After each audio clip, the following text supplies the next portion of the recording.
themselves. David prayed like that let them fall into the pit they dug for themselves. You need faith like that of Abraham. I go further. And Abraham was 100 years old when his son Isaac was born unto him. And Sarah said what? God has made me to laugh, so that all that hear will laugh with me. I know when Brother Solomon came in, there was an issue. He had some challenges with some people, somebody. That challenge was enough to make him say, I won't come to the church. But he kept on to the prayer. And his wife.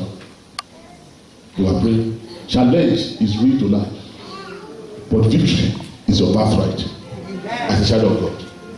We all have challenges. There's no way, no matter how prayerful you are, there'll be a day of challenge. It is when you are able to address, withstand it with faith, you invoke that law of faith, then you move on. Look at somebody you started from year one, your primary school, challenges were there because your parents were helping you, you don't feel it. You move to secondary school, you start realizing that people can deal with you, they can ignore you, they can bully you. You went to university, you see some challenges, you graduate, you start to work. In your place of work, challenges are there. You get married, challenges are there. The world is a challenge on its own. You need faith. You need to invoke the law of faith to overcome the challenge. Rather than us beating about the bush, blaming one another, looking for whom we are going to blame. That is just common among some people. When they have challenges, everybody becomes their enemy. The pastor that doesn't know what is going on, he will be the first person to be blamed. The minister who doesn't know what is happening, they will be part of the blame. The church where they are worshiping, they will be part of the blame. Some will go into tantrum. Some will withdraw completely. You can't get them on the phone. You phone them, you switch off. You need to invoke the law of faith. In your place of work, your boss can offend you. Your boss can make you unhappy. Your teammates, your team group, members of your team can make you unhappy. But when you have faith, that greater is he that is in me than is in the world. That is when you are invoking the law of faith. When you start realizing your potentials, the potential that God has deposited in you, and you know that this potential will not die without being utilized, you are invoking the law of faith. When they apply for a job and that job did not come true, they say, okay, we got your application, thank you for the interview, but there's a language being used in this environment. They say, I'm afraid. Why should you be afraid? You are not I'm afraid you are not successful on this occasion. Okay, it's not successful on this occasion. Why do you put I'm afraid there? What's the problem with afraid? That's the time to double up aggression, to apply more. Rather than losing faith. And so, I don't know. This minister, there could be some forces behind it. But with your faith, you will defeat those forces. When David was going to fight Goliath, he knew that Goliath would turn him into pieces. David knew that Goliath was stronger than him. Goliath has a lot of ammunition. He is well built. He has everything with iron coverage all over the body. But he has that faith. Because greater is he that is in him, that is in that Goliath. And he invoked that law of faith. That today I will come out of it. And the bed of the sky is better than the head of it. Say, my Father, give me the faith of Abraham. And the confidence of David to defeat my problems. My Father, give me the faith of Abraham and the confidence of David to defeat my problems. In the name of Jesus. It's a powerful prayer point that we must pray and ask God to give us. Something happened to the Israelites. They were captured, they were taken to exile for many years. But their mind was to go and build their home.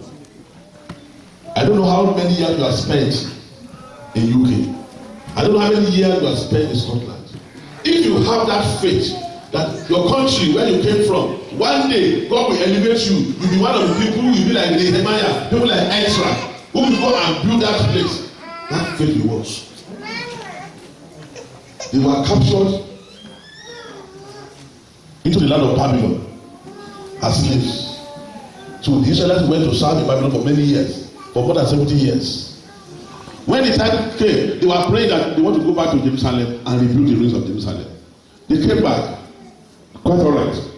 50,000 of them left Babylon, came back to Jerusalem. They were living in Jerusalem. It took them 70 years before they could gather themselves together on where they are going to build, how they are going to build. The first thing that came to their mind is let them build the altar of God and the temple for God. They did that. The devil was attacking them. It was, some people are saying it's not possible. People like Tobias, people like Sanballat, they are saying it's not possible. They were killing their faith. And that is why we used to pray in that prayer. Who art thou, mountain, before Zerubbabel? That shall become plain. Israel, he approached one king called Artaxerxes that he need help. With faith, God provided the help. You can imagine Israel right to the king. He was the king of Persia. Who are going to do that? Did you have that faith? Somebody applied for a job. They turned it down. This first time, he liked that place. He said, this place, I will not give up. I want to work there. He applied again, second time. The third time, the fourth time, it was the sixth time. They finally took him there. That is faith. In any area of our life, in our marital situation, we need faith. If you are looking for a baby, boy or girl or twins, you need faith. Tell God, I want a boy. I have faith, and you get it. Tell God, I want a girl. I have the faith, you get it. Tell God, I want twins. When we are saying pray, some people don't have the faith. They don't look at that pastor, that church. We are very close now. What is he saying that I don't know? But when God is saying, you don't know when God is stamping the words. If you have faith, when they jump, you jump. Then God told Abraham, go and sacrifice Isaac. If you do that now in this country, you will be arrested for criminal offense.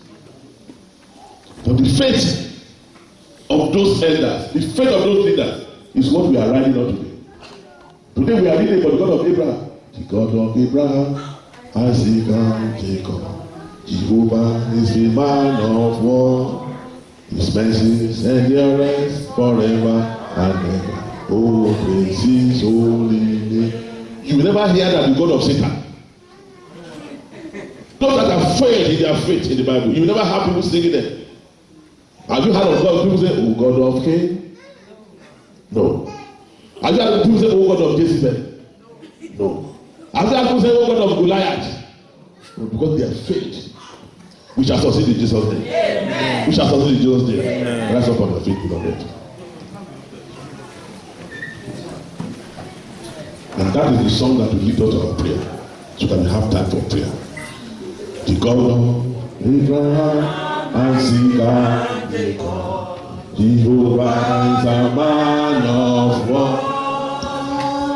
His mercies endureth forever and ever. Oh, praise his holy name. The God of Abraham, Isaac, and Jacob. Jehovah is a man of war. Jehovah is a man of war. His mercies endureth forever and ever. Oh, praise his holy name. Amen. I want us to pray very well. Let us, the anointing that is working right now is a very powerful anointing.